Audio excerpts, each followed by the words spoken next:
Hi friend, আপনাদের সকলকে স্বাগত জানাই আরএস মাল্টিপারপাস ইউটিউব ফ্যামিলির পক্ষ থেকে।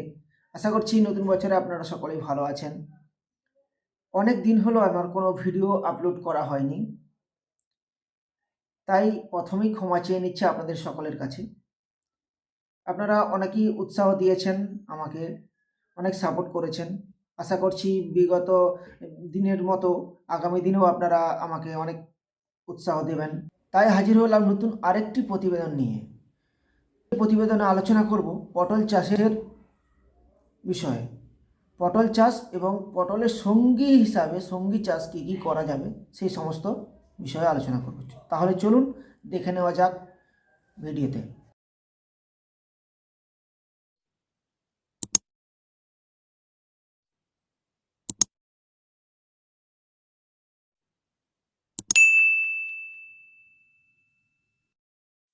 যিনারা পুরাতন জমিতে দ্বিতীয় বছর পটল চাষ করতে চান, ওনারা এভাবে ভেলিকে ধাসিয়ে নেবেন। নভেম্বর ডিসেম্বর মাসের দিকে ভেলিকে ধাসিয়ে এইভাবে সমান করে নেবেন। এইভাবে ধাসানো বা কুপিয়ে সমান করা হয়ে গেলে আপনারা শীতকালীন যে সমস্ত সবজিগুলো হয় সেই সমস্ত সবজি কিন্তু আপনারা চাষ করতে পারবেন। যেমন ফুলকপি, বাঁধাকপি, পেঁয়াজ, বিনস, মটরশুঁটি, গাজর, বিট, ওলকপি, ধনেপাতা ইত্যাদি নানা ধরনের সবজি কিন্তু আপনারা এই শীতকালীন চাষ করতে পারবেন ওই পটল জমিতে। পটল জমির 3.5 থেকে 4 ফুট যে মিডিলের গ্যাপ থাকে দুটো লাইনের মাঝে, ওই গ্যাপে লম্বি লাইন করে আপনারা সমস্ত রকমের শীতকালীন সবজি কিন্তু চাষ করতে পারবেন। এবার যখন দেখবেন পটল গাছগুলো একটু বড় হয়ে গেছে, তখন কিন্তু আপনাদেরকে পুনরায় আবার মাচা তৈরি করে নিতে হবে। মাচা তৈরি করতে যিনারা জানেন না, ওনাদের জন্য ডেসক্রিপশানে আমার ভিডিওর লিঙ্ক দেওয়া রইল। পটল মাচা তৈরি পার্ট 1 এবং পটল মাচা তৈরি পার্ট 2, দুটো ভিডিও আপনারা ডেসক্রিপশানে গিয়ে চেক করে আসতে পারেন। মাচা হয়ে গেলে আপনারা এইভাবে সুতলি দেবেন, যেমনটা স্ক্রিনে দেখছেন। আগের বছর নিচে বেতি দিয়েছিলাম এবং উপরে তারে সুতলি বেজাচ্ছিলাম।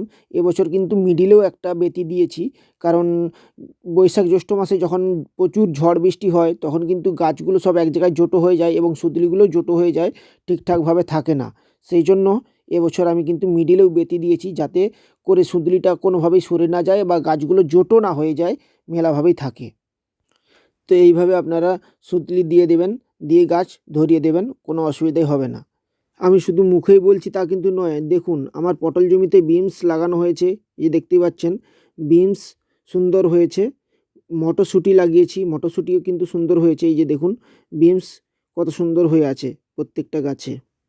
পটল জমির একটা ভেলিতে 3টে করে লাইন করে দিয়েছি, 3টে লাইন। এই যে দেখুন 3টে করে লাইন করেছি, 3টে লাইনে সুন্দর বিনস হচ্ছে।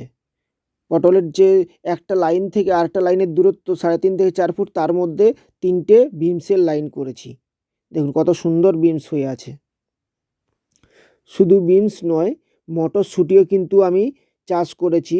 দেখুন পটল জমিতেই আবার মটরশুঁটিও কিন্তু আমি চাষ করেছি। এই যে দেখুন সুন্দর কিন্তু মটরশুঁটির গাছ হয়েছে। মটরশুঁটির গাছে খুব সুন্দর চানা ফুল এসেছে, আপনারা নিশ্চয়ই দেখতেই পাচ্ছেন। এতে গেল পুরানো পটল জমিতে নানা রকমের সবজি চাষ, কিন্তু নতুন করেও কিন্তু আপনি আলু জমিতেও পটল চাষ করতে পারবেন, একসাথে দুটো চাষ। এই যে দেখুন আলু বাড়িতে আমি পটল লাগিয়েছি।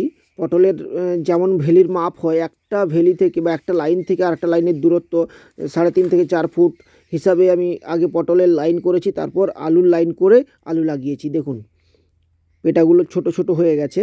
এই যে দেখুন খুব সুন্দর কিন্তু পটল গাছের গ্রোথ হচ্ছে।